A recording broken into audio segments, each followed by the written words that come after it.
Hello and welcome to EV Car Share. So this is another episode. I'm sat at the Shell garage on the A1 going southbound past Buckden. I'm going to have a talk about tyres.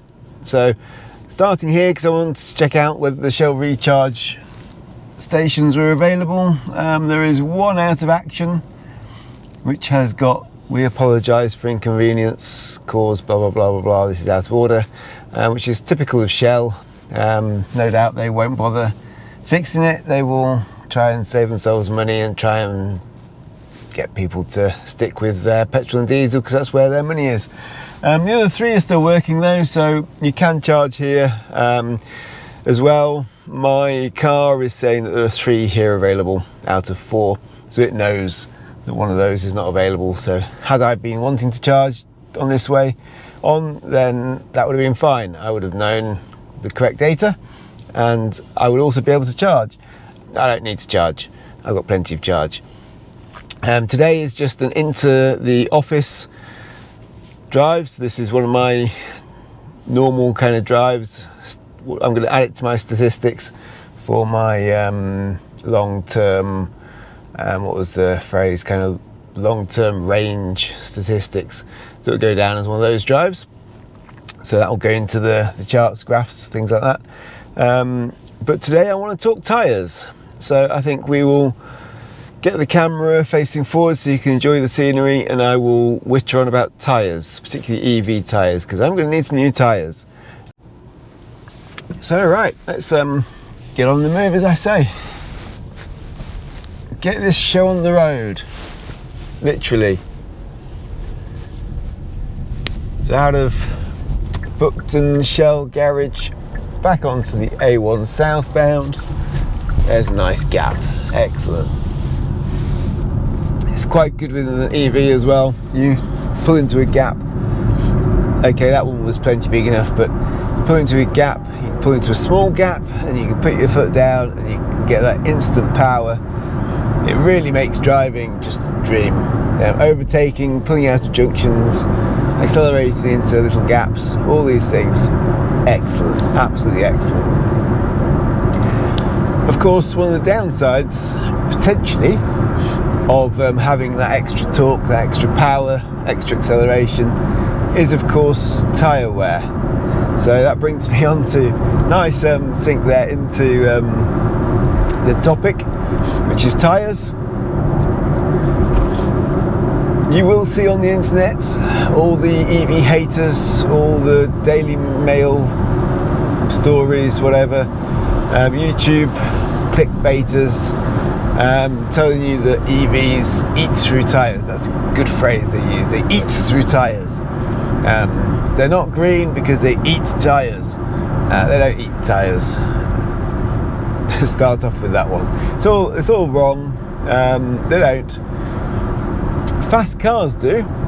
So if you buy yourself a fast EV, if you're used to having just a normal kind of boring, slow diesel car that you go up and down the country, up and down the main roads, and when you put your foot down you get 0 to 60 in what, 10 seconds or something, and then you switch to, let's say, my EV6, but the next model up with the all-wheel drive, and you're suddenly now, or even the GT version, and now you're suddenly doing 0 to 60 in 5 seconds or 3 seconds, 3.5 seconds, then yes, do that lots, you're going to use up your tyres. It's not because it's an EV though, it's because you've gone from a poor performance car to a higher performance car.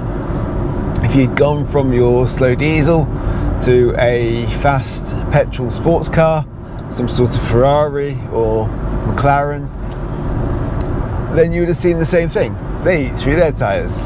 Let's use that word as well. So that's what you're seeing. It's not that EVs are bad on tyres, not at all. It's how you drive and also how fast or how powerful your car is. And because there are powerful EVs in reach of people in terms of how much it costs compared to what they've been used to be able to afford, then more people are able to access cars with a lot more power than they were able to in the past. Of course, if you drive sensibly, which I do, then things will be different. So this car currently has 40,527 miles on the odometer, on the clock. Of course, that will change to 28 in a moment, I'm sure. So over 40,000 miles on my tyres. For me, that's good wear. I'm not expecting a car to do a great deal more than that. So these are coming up to needing changing, and that's why I'm thinking about tyres, because I've got to the point now where I need to think about tyres. So I've done a bit of research, looked around, asked some other people, thought about it, and now I'm going to be choosing my next set of tyres. This particular car, my EV6, is rear wheel drive. I don't know if it's a trait of the rear wheel drive version or whether it's just the way I drive it or a combination of the two, but it has worn the tyres very, very evenly. So all the way through its life as well, when I've dropped it in for service and they've done a kind of an update on tyre wear at Kia, what they've told me and what I've measured myself is that the tyres are wearing extremely evenly. So not just talking about the left and right tyres and across the tyre individually, but also talking around from front to rear as well. So I'm getting to the point now where I'm going to need to change all 4 tyres, which is unusual for me anyway.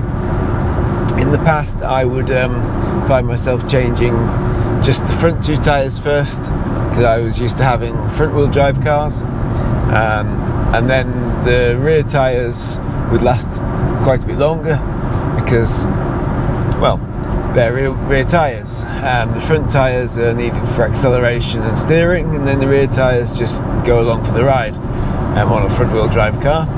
This is a rear wheel drive car, so the front tyres are used for steering and the rear tyres are used for driving. So they're between them getting fairly even wear, which is what the first thing that I want to think about or consider.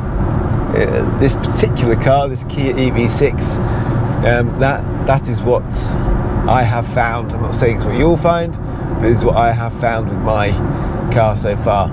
And of course, that's what this video channel is all about. This YouTube channel, it's all about my experience and showing you what my experience is. I'm not trying to tell you that yours will be the same, or trying to tell you to do anything or drive in a certain way or drive a particular car. It's just fly on the wall or fly on the windscreen documentary as to what is happening with my car, what I do, what I've experienced, and then obviously hopefully you'll watch it and enjoy it, and maybe you can come to some conclusions yourself as well if that's what you want to do. So back onto tyres. Do I need specific EV tyres? And the answer there is a clear no. So I've looked into this as well. People will tell you that EVs need a very specific tyre. They need a tyre that's special, an EV special tyre. No, you don't. That's just a whole load of marketing from the tyre companies. What you need is a suitable tyre for the car. So yes, EVs tend to be slightly heavier than the equivalent sized non-EV car. So if you have a car that is an EV, then it will be a heavier car. And yes, tyres need to be able to bear that weight. So they need to have that sort of load ability or rating. So you need to make sure you've got the right tyre in terms of the load weighting for your car, or load rating, sorry, for your car. And if you're driving an EV, maybe that'll be a higher load rating. But it's hardly beyond the scale of tyres that were already in existence. I mean, if you take my Kia EV6 and compare it in weight to say something like a Land Rover Discovery, or one of the bigger, I don't know, a Ford Ranger, or one of those big Toyotas, or even if we go American and consider the Hummer. I mean, these are big vehicles, very heavy, capable of taking a large load as well, so being loaded up with a lot of rubble or rocks in the back, or things like that. So tyres for heavy vehicles have been around for years, for decades. It's not something new. So finding a tyre with a suitable load rating for your EV that is not EV specific, not marketed as an EV specific tyre, should not be a problem. Take mine for instance. When I do a search on my tyre size, this is a 235 width. It's on a 19 rim, and it has a 55 profile. The spec of the tyres that are currently on it, the ones that were supplied with it, it has a speed rating of V. I think they have a load rating of 105, but 101 or 105, I believe, both of those are fine. So when I search for that tyre type, that tyre size on any of the big tyre companies in the UK, whether it be ATS or Quick Fit or Black Circles or Mr. Tyre or any of those, I get numerous matches. I can have summer tyres, winter tyres, all season tyres, all sorts of tyres, budget tyres, branded tyres, EV labelled tyres, non-EV labelled tyres. Some of those search engines, they do direct you to electric vehicle tyres or EV tyres because you've searched for that, and it will tell you at the top as well. It's a bit crafty, but they'll tell you at the top, because your number plate you've put in is an electric vehicle, we've automatically searched for electric tyres for you. And then of course what you need to do is just go to the filters, uncheck that box and say, no, I want to see them all, thank you. What you will find with some of the EV specific tyres, the ones that are marketed as EV specific, they may contain a foam lining inside, which is for noise dampening. So the idea being that because you're driving the EV, you don't have a petrol engine or diesel engine that's rattling away. It's nice and quiet in there, and so the thought is that you might therefore want a tyre that's a little bit quieter too. If that's your choice, then that's your choice. Feel free to go for that. As I say, I'm not going to try and tell you what to do. For me personally, I'm driving on them at the moment because that's what came with the car, and I can't say I noticed much difference in tyre noise and road noise from driving this car at 70 on the motorway compared to driving my previous car, which was a petrol, at 70 on the motorway. I find that when you're going that speed on the motorway system on a fast road, tyre noise is the main noise. You don't hear the engine of a petrol, you don't obviously hear the motor of electric, you hear tyre noise either way. So it's either tyre noise on a petrol car or it's tyre noise on an electric car. That might suggest to you that that's therefore important. Put the foam in there and have quieter tyres. But why would you aim that just at electric cars in that case? I mean, if the petrol engine isn't really going to be heard over the tyre noise, then why not also have foam inserts in your tyres for a petrol car? It really doesn't make sense. I mean, sure, introduce them as the new silent tyres or quieter tyres if you want to. I'd prefer not silent because they won't be silent, but quieter tyres if you want to, then sure, market them that way.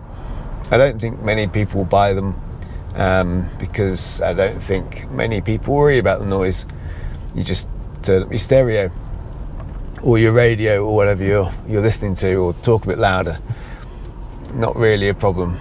And when you're in traffic like this is queuing to the Black Cat roundabout, by the way, then you're going slowly, you can't hear your tyres anyway. So I won't be buying ones with foam inserts. I think it's a waste of foam for a start, and also you will find that they are trickier to repair if you get a puncture and somebody, you take it down to the shop and they try and repair your tyre. You'll find it's more difficult for them to repair. So I would rather just not have the foam in there, pay a bit less, use a few less resources on foam inserts, and also make it easier to repair, which will do me certainly. So branded or non-branded? So I can go for branded tyres like a Pirelli or a Goodyear or a Michelin or a Continental or a Dunlop or an Avon or something like that, obviously. And then you get the unbranded tyres, the ones that you've never heard of before. Sometimes I think they just make up numerous brands and you get the same tyre under various different brand names. And sometimes they are branded as per the tyre supplier. I noticed when I looked at Formula One auto centres, they seem to have their own brand of Formula One tyres as their budget range. Some of them are just seem to be called budget, just budget tyres. Don't know if they're unbranded completely or what. Now, if you're particularly price conscious and you're wanting to buy a budget tyre, then go ahead and buy a budget tyre. I'm not going to tell you not to buy a budget tyre. They are cheaper. They will presumably be slightly less high quality rubber compound, so you may find that they don't have the same level of grip. You may find that they wear quicker. You may find they're slightly noisier, or they don't give the same fuel economy. These are the things that you need to think about. If you are buying tyres to make a car legal before selling it in the next year, then you would probably go for budget tyres. You'd probably stick some budget tyres on, drive it as much as you need to, sell it on if you're not keeping the car. But for me, I'm going to stick with branded tyres. The ones on here at the moment are the Kumho ones. They're the Kumho? Kumho, can't remember, the M comes before the H. Is it HM or MH? I think it might be MH. It would be Kumho, presumably. I don't know. Anyway, it's a South Korean brand. I don't speak Korean, and so I probably massacred the pronunciation of that.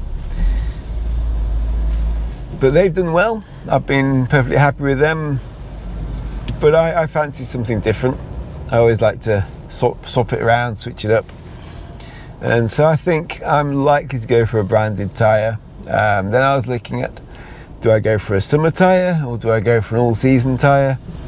And yesterday when I was looking at, I came to the conclusion that the Michelin Cross Climates all-season tyre should be the one to go for. Maybe because yesterday it was throwing down rain. Maybe today, looking out at the blue sky and beautiful weather, I might feel like I should have a summer tyre and go for the, the Michelin Primacy or something like that instead. Or the, what was the other one I looked at? The Eco Contact, the Continental Eco Contact 6. Seemed to have some good reviews. So those are the kind of things I've been looking at. And as I say, the Michelin Cross Climate, that's what it's called. Michelin Cross Climate is one that's on the top of my list at the moment. There is an offer on Michelin tyres until September, so I can get some money off. With the money off, it's going to cost around £550 to get all four changed. So that's tyres plus fitting and plus disposal of the old ones, all of that, everything all in. So that's a reasonable price for the branded tyres, certainly.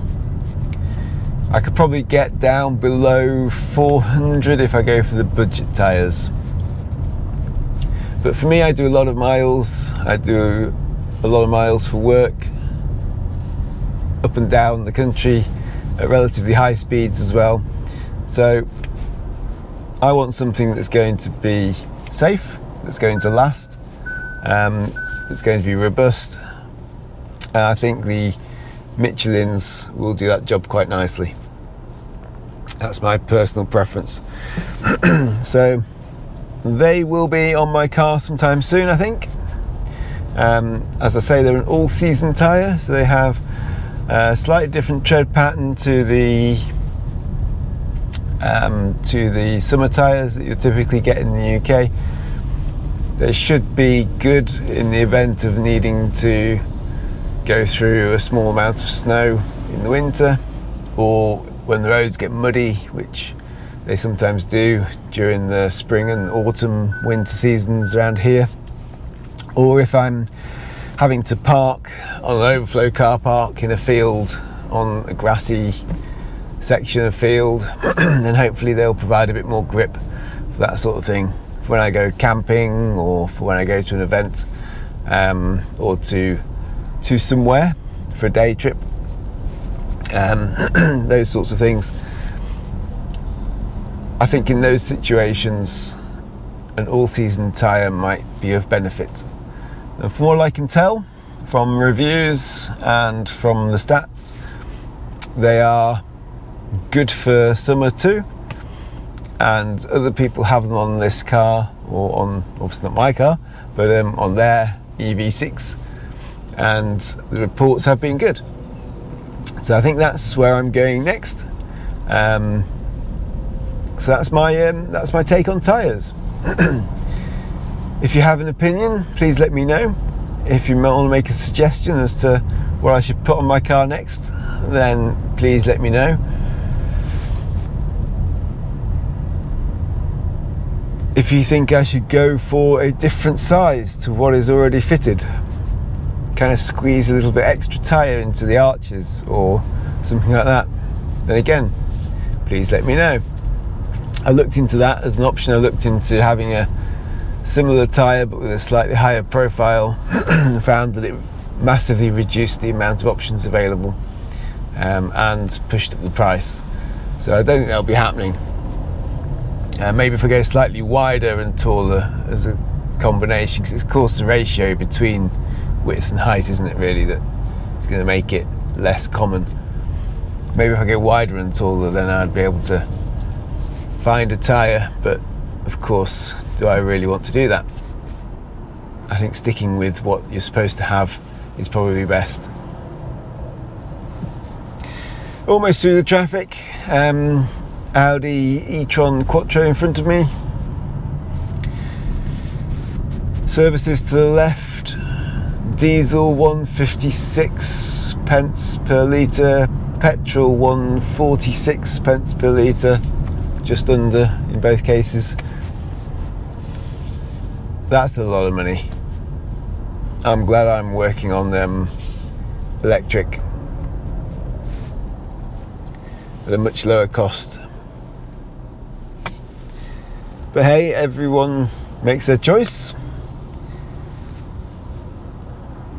Who am I to tell you that my choice is the right choice?